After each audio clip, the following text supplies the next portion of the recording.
আসসালামু রহমতুল্লাহ। আজকের ক্লাসে আমরা শিখব যে একটা এসিতে গ্যাস ভরার আগে কি কি তথ্য বা ডাটা সংগ্রহ করতে হবে, তাহলে আমরা কাজে সাকসেস হতে পারবো এবং কাজটি সুন্দর হবে। তো সঠিকভাবে কাজ করতে গেলে আমাদের ওই কাজের তথ্যগুলা বা ইতিহাসগুলা আমার সংগ্রহ করা প্রয়োজন। এখন তথ্য বলতে প্রথমে আমরা এখানে প্রশ্ন দিচ্ছি, আমরা 10টা প্রশ্ন নিচ্ছি, এখানে 10টা প্রশ্ন বাছাই করছি। এই 10টি প্রশ্নের উত্তর আমরা এখানে বের করব। এসির গ্যাস চার্জ করার জন্য যে সকল ডাটা সংগ্রহ করা প্রয়োজন, ডাটা বলতে আমরা কি বুঝি? হ্যাঁ, ডাটা বলতে এই যে এখানে যে একটা স্টিকার আছে এসির, এই স্টিকার থেকে সকল কিছু আমরা সংগ্রহ করে নিব। প্রথমে যখন আমরা কাজ করতে যাব, এখানে কি কি থাকবে? এখানে গ্যাসের নাম্বার থাকবে, গ্যাসের পরিমাণ থাকবে, কারেন্ট রেটিং থাকবে।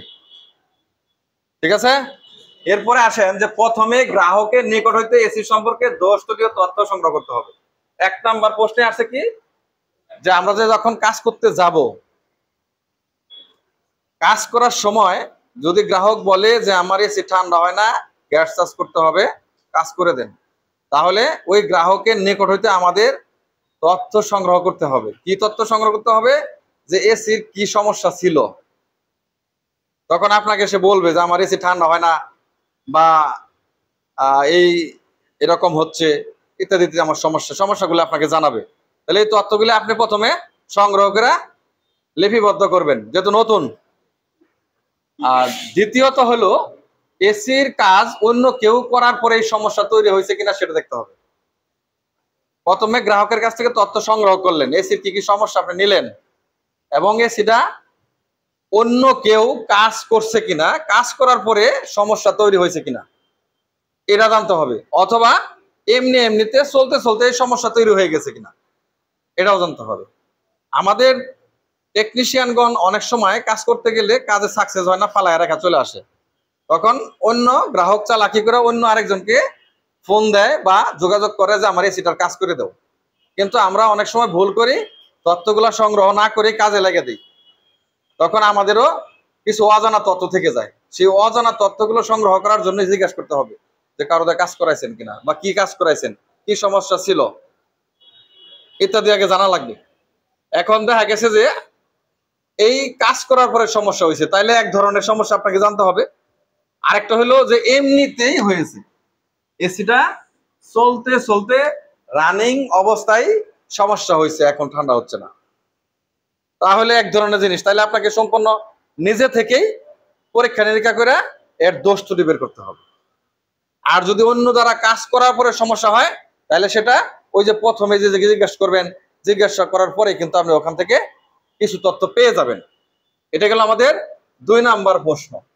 এখন 3 নাম্বারে আসেন, এসিটা রানিং ছিল, কিছুদিন বন্ধ রাখা ছিল কিনা। এসিটা রানিং অবস্থায় ছিল না কিছুদিন বন্ধ রাখা ছিল। অনেক সময় এসি বন্ধ রাখার পর, যেমন শীতের সময় বন্ধ থাকে প্রায় 3 মাস, অনেকের এসি বন্ধ থাকে। আমাদের এসি গুলো এখন বন্ধ, চালাই না। বন্ধ থাকার পরে এসি গুলা চালু দিলার সাথে সাথে কিন্তু বিভিন্ন রকম সমস্যা দেখা দেয়। তখন তো যোগাযোগ করে টেকনিশিয়ানের কাছে যে আমার এসিটা তো ঠান্ডা হচ্ছে না, ভালো এসি রেখে দিচ্ছি। এই জন্য জানতে হবে যে সেটা বন্ধ রাখা ছিল না, এই হলো একটা। আরেকটা হলো সিজনের সময়, মানে ওখানে কেউ থাকে না বা কোনো প্রয়োজন নাই, এসিটা চালাচ্ছে না, অনেকদিন বন্ধ করে রাখছে। বন্ধ করে রাখা দেওয়ার পরে যখন এসিটা চালু দিছে, তখন একটা সমস্যা হলো যে এসি ঠান্ডা হয় না। বন্ধ করে রাখলে অনেক সময় এসির কি কি সমস্যা সেটা বলি। পর্যাপ্ত ময়লা আবর্জনা আউটডোর ইনডোরে জমে, সেই কারণে। আরেকটা হলো যে এসির মধ্যে যে কম্প্রেসার গুলো থাকে, এই যে আমাদের কম্প্রেসার গুলো যেখানে আছে, এই কম্প্রেসার গুলো যদি অনেকদিন বন্ধ থাকে, এর ভিতরে রোটর পিস্টন আছে না, এই রোটন পিস্টন গুলা কি হয়, জ্যাম হয়ে যায়। ওই যে ভিতরে যে আমরা তেল দেই, যে তেলগুলা আঠালো যে তেলগুলা দেই, এই তেলগুলা কি হয়, যে একসঙ্গে বসে থাকার কারণে রিং পিস্টনের চতুর্দিক দিয়ে, এটা তো রিং পিস্টন গুলা কি থাকে, এখানে লোহারও কিছু অংশ থাকে, ওগুলা কি করে আস্তে আস্তে জং ধরে, যেটাকে আমরা মরিচা বলি। তেলটা দেওয়া হয় যাতে মরিচা না পড়ে, এই জন্যই দেওয়া হয়। এখন ওগুলা পিস্টনটা কি করে আটকে যায়, আটকে যাওয়ার পর যখন চালু দেবেন, চালু দেওয়ার পরে দেখা যাচ্ছে সার্কিট ব্রেকার পড়ে যাচ্ছে, কাট আউট পড়ে যাচ্ছে, তারপরে হলো বেশি অ্যাম্পিয়ার কারেন্ট নিচ্ছে, কিছুক্ষণ চলার বন্ধ হয়ে যাচ্ছে, বা ক্যাপাসিটার ড্যামেজ হয়ে গেছে, ইত্যাদি সমস্যা কিন্তু লক্ষ্য করা যায়। অনেক সময় ভালো এসি রেখে দিয়েছেন, কিছুদিন পর বন্ধ রাখছেন, চালু দিচ্ছেন, এখন চালু হচ্ছে না, জায়গা দিন যে ক্যাপাসিটার সমস্যা, অথবা কম্প্রেসার চালু হচ্ছে না, অথবা কোনো লিকেজ, মানে কারেন্ট লিকেজ করছে, কানেক্টর গুলা, কম্প্রেসারের কানেক্টর গুলা অনেকদিন পরে থাকার কারণে জং ধরছে বা মরিচা পড়ছে, যার কারণে ফায়ার করছে, ফায়ার করে এখান থেকে একটা তার পুড়ে গেছে, বা ঠিক মতো একটা লাইন থেকে কারেন্ট পাচ্ছে না, এই কারণেও কিন্তু সমস্যাগুলো হতে পারে। এরপরে আসেন যে এসি হলো এক জায়গা থেকে অন্য কোথায় স্থানান্তর করছেন কিনা। অনেকে আছে না যে সেগুলা আমি খুলে রাখলাম, আমার এক অফিস থেকে অথবা বাসা থেকে বাসা চেঞ্জ করছি, এখন আয়না ফালায় রাখছি, এখন আমার এসিটা ফিটিং করতে হবে। এখন এসি দেখা গেছে আমরা রাখি কিভাবে, সোজাভাবে রাখি না, এখন এসিটা আমি শোয়ায় রাখছি, আমরা জানি না। অনেকে কিন্তু ফ্রিজও দেখা গেছে যে ভ্যান গাড়ির মধ্যে শোয়ায় আনে, এইভাবে অনেককে আনতে দেখি, আমাদের দোকানে নিয়ে আসে। আবার অনেক ক্ষেত্রে কাজে গেছি, যায় দেখি যে এসি গুলা এভাবে ফালায় রাখছে, ফ্লোরের মধ্যে ফালায় রাখছে। এসি এবং ফ্রিজ যখন শোয়ানো হয়, শোয়ানো অবস্থায় থাকে, তখন কি থাকে, এসির মধ্যে যে গ্যাস এবং কম্প্রেসার অয়েল আমরা যেটাকে বলি, এগুলা কি হয়, চতুর্দিকে ছড়ায় পড়ে, আংশিক এদিক সেদিক হয়ে যায়। যখন চালু দেওয়া হয়, চালু দেওয়ার সাথে সাথে এগুলা কি হয়, কন্ডেন্সার, ইভাপোরেটর এবং পাইপ, সার্ভিস পাইপ সম্পূর্ণটাতে কি হয়, মিক্সচার হয়ে যায়, গ্যাসের সঙ্গে মিশ্রিত হয় কিছুটা, হওয়ার পরে কি হয়, এসি কিন্তু ঠান্ডা হয় না। এই জন্যই আমাকে এটাও জানতে হবে যে এসিটা কি এক জায়গা থেকে অন্য জায়গায় নিয়ে আসছেন, না এখানে রানিং ছিল, না ফিটিং ছিল, বা স্থানান্তর করে নিয়ে আসছেন, বা শুয়ে আনছেন, ইত্যাদি তথ্য সংগ্রহ করতে হবে এবং জানতে হবে। এরপরে 5 নম্বরে আছে যে এসির মডেল অনুযায়ী সকল তথ্য বা ডাটা সংগ্রহ করা, যেটা আমরা আগে বলে ফেলেছি। তো এসির যখন কাজ করতে যাব, ওই এসিটার মডেল কত, কত টন এসি, যেমন এখানে দেওয়া আছে, উপরে দেওয়া আছে কি মডেল নাম্বার দেওয়া আছে, তারপরে দেওয়া আছে কত টন, 1.5 টন এটা দেওয়া আছে, এরপরে দেওয়া আছে 220 ভোল্ট 50 হার্টজ, তারপরে কারেন্ট রেটিং 9 অ্যাম্পিয়ার, এরপরে দেওয়া আছে হলো 1945 ওয়াট, তারপরে দেওয়া আছে রেফ্রিজারেন্ট, কত নাম্বার রেফ্রিজারেন্ট মানে গ্যাস, 22 নাম্বার, অ্যামাউন্ট কতটুকু, 800 গ্রাম। তাহলে এসির এই আউটডোর থেকে আমরা এই ডাটাটা সংগ্রহ করব, বুঝতে পারছি? এই ডাটা সংগ্রহ করে আমরা কাজ করব। এরপরে আসেন 6 নম্বরে, এসির গ্যাস নাম্বার কত, যেটা যেটা আগে বললাম, কতটুক গ্যাস, আর 22 গ্যাস কতটুক, 800 গ্রাম। এরপরে কারেন্ট রেটিং জানা, এই যে কারেন্ট রেটিং আমরা জানলাম, সকল কিছু এখান থেকে নিয়ে নিলাম। তারপরে আসেন এসিতে গ্যাস ছিল না একেবারেই ছিল, মানে এসিতে কিছু অংশ গ্যাস ছিল না একেবারেই ছিল না। আমরা তো গ্যাস চাষ করতে গেলাম যে এসিটার, এর মধ্যে কি কিছু গ্যাস ছিল না একেবারেই ছিল না। অনেক ক্ষেত্রে দেখা যাচ্ছে যে আমরা যদি 22 নাম্বারের হিসাব করি, 22 নাম্বারের সাকশন প্রেসার হলো কত, 65 বা 70, এখন এখানে আছে কত, 40 বা 30-এর মধ্যে, তার মানে কি 50% গ্যাস আছে, ওভার গ্যাস আছে, কিন্তু ঠান্ডা কম হচ্ছে সামান্য কিছু কমের জন্য, এরকম হতে পারে। আবার দেখা গেছে যে 1 ফোঁটা গ্যাসও নাই। যদি গ্যাস আংশিক থাকে, কিছু কম থাকে, তাহলে আমরা এক ধরনের লক্ষণ পাবো যে কোথাও লিক হয়ে গ্যাসটা কমে গেছে, তাহলে লিকটা শনাক্ত করতে হবে, শনাক্ত করার পরে গ্যাস চেঞ্জ করতে হবে। আরেকটা হলো যে একেবারেই গ্যাস নাই কিন্তু এসি রানিং, তাহলে বুঝতে হবে যে এসির কোথাও একটা লিক আছে, সেই লিকটার কারণে একটু গ্যাসও নাই, সবটুকু গ্যাস বের হয়ে গেছে, তাহলে কিন্তু আমরা ডাইরেক্টলি আর গ্যাস দিতে পারবো না। এখন কি করতে হবে, ইনডোর এবং আউটডোর সহ সমস্তটাকে প্রেসার দিতে হবে সামান্য গ্যাস দিয়ে, অথবা খুলে নিয়ে আসতে হবে দোকানে, বেশি রকম ঝামেলা হলে। ডে বাই ডে চেক করতে হবে, ইনডোরের প্রেসার দিয়ে চেক করতে হবে, আউটডোরের প্রেসার দিয়ে চেক করতে হবে, সার্ভিস বাল্বটাও চেক, সার্ভিস লাইনের পাইপগুলোও চেক করতে হবে, কোথাও চ্যাপটা হয়েছে কিনা, ভেঙে গেছে কিনা, এইগুলা লক্ষ্য করতে হবে। এখন আন্তাজি কোনো কিছু না করে যদি সরাসরি আমরা ভ্যাকুয়াম করে গ্যাসে লাগাই দিই, তাহলে যদি লিকেজ থাকে, তাহলে গ্যাসটা কি হলো, ক্ষতিগ্রস্ত হলো, তাহলে আমার তো গ্যাসের দামও পাইলাম না, কাজের টাকাও পাইলাম না, আমি দুই দিক দিয়ে কি হলাম, লোকসানে পড়ে গেলাম, বুঝতে পারছি? এবার আসেন এসি খুলে অনেক দিন বা কিছুদিন বন্ধ রাখা ছিল কিনা। বারবারই কিন্তু প্রশ্ন আসছে, এসি খুলে রাখার পর অনেক দিন পরে ছিল কিনা বা বন্ধ রাখা ছিল কিনা, এটাও জানা লাগবে।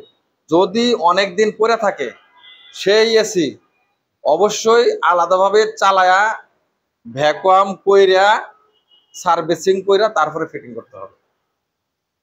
তা না হলে এসিতে লাইন দিলে বা রানিং করলে কোনো না কোনো একটা সমস্যা তৈরি হতে পারে। এই জন্য আমরা কিন্তু এই তথ্যগুলা জেনে নেব। এরপর আসেন এসির সার্ভিস ভালভ খোলা ছিল না বন্ধ ছিল না লক ছিল না আনলক ছিল। আমরা যেটা গ্যাস কি করি পাউন্ড ডাউন করি বা পাম্প ডাউন বা লক করি, গ্যাস আটকাই বা স্টোরেজ করি আউটডোরের মধ্যে। এই যে বাল্ব দুইটা এর ভিতরে বাল্ব আছে, এই বাল্বটাকে আমরা আটকা আগে যে কাজ করছে বা খোলা রাখছে সে আটকা রাখছে না খোলা রাখছে। যদি আটকা রাখে তাহলে ভালো, ভিতরে বাতাস ঢুকবে না। কিন্তু ইনডোর তো ইনডোরের মুখে যদি কাল ক্যাপ না লাগাই, ইনডোরের পাইপের মধ্যে যে ক্যাপ না লাগানো থাকে তাহলে তো ভিতরে বাতাস ঢুকছে। বাতাস ঢুকলে সেটাকে কি করতে হবে? ওয়াশ করতে হবে। ওয়াশ করতে হবে, এখন ভ্যাকুয়াম করতে হবে।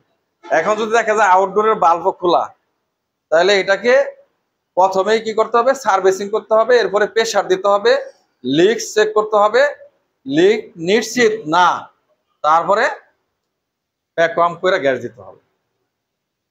এখন পয়রা আছে আমি সার্ভিসিং কইরা লিক টিক চেক করলাম না, ডাইরেক্ট গ্যাস দিয়ে দিলাম, তাহলে কিন্তু আমি বিপদে পড়তে পারি। বুঝতে পারছে? এবার আসেন শেষ প্রশ্ন। শেষ প্রশ্নে আসছে এসি লিক ও কম্প্রেসার পরিবর্তন করেছিল কিনা। মানে আপনি এসিতে লিক পাইছেন কিনা বা এসির কম্প্রেসার পরিবর্তন করছিল কিনা। এসির কম্প্রেসার পরিবর্তন এবং লিক এই দুটা কিন্তু একটা কঠিন জিনিস।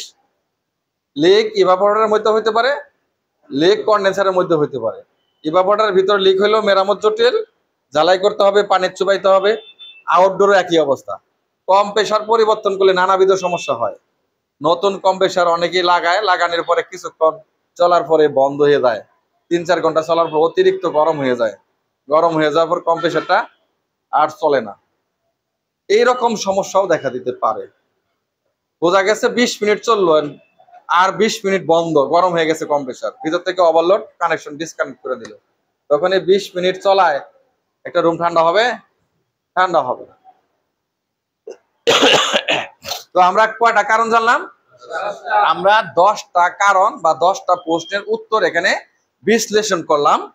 যে আমরা যখন এসির গ্যাস চার্জ করতে যাব তখন এই যে 10টা কারণ নিয়ে আলোচনা করছি, প্রত্যেকটা জিনিসেই আমাকে ভেবে চিন্তে দেখে বের করে নিতে হবে। যদি নিয়ে আমি কাজ করি তাহলে অবশ্যই কাজে আমি সাকসেস হতে পারবো। আমাকে কোনো ডোনেশন দিতে হবে না, আমি কিছু পয়সা ইনকাম করতে পারবো। আর যদি যাই সরাসরি কোনো কথা না বলাই আমি গ্যাস দেওয়া শুরু করি তাহলে কিন্তু আমার লসও হতে পারে। বুঝা গেছে? তাহলে আমরা যে কোনো কাজ করতে গেলে ওই কাজের ডাটা সংগ্রহ করতে হবে, গ্রাহকের নিকট থেকে তথ্য সংগ্রহ করতে হবে এবং এসির গুণাবলী দোষ ত্রুটি বের করে এরপরে আমাকে কাজ করতে হবে। তাহলে কেবলমাত্র আমি সাকসেস হইতে পারবো। বুঝতে পারছি? তা আমরা এখন গ্যাস চার্জ শিখবো, আপনাদের শিখাবো। যার কারণে গ্যাস চার্জ করার আগে যে সকল তথ্যাবলী আমাদের জানা প্রয়োজন সেগুলি সম্পর্কে আমরা আগে ভালোভাবে শিখে নিলাম, তাই তো? তো ঠিক আছে দর্শক, আপনারা যারা আমাদের এই ভিডিওটি দেখছেন, আমি এখানে 10টা প্রশ্নের উত্তর দিছি। আপনারা যারা নতুন তাদের জন্য শিক্ষণীয় বিষয়, যারা জানেন তাদের তো জানাই আছে। যদি ভালো লাগে তাহলে অবশ্যই আমাদের চ্যানেলটিকে সাবস্ক্রাইব করবেন এবং লাইক কমেন্টস করে আপনাদের মতামত জানাবেন। আসসালামু আলাইকুম ওয়া রাহমাতুল্লাহ।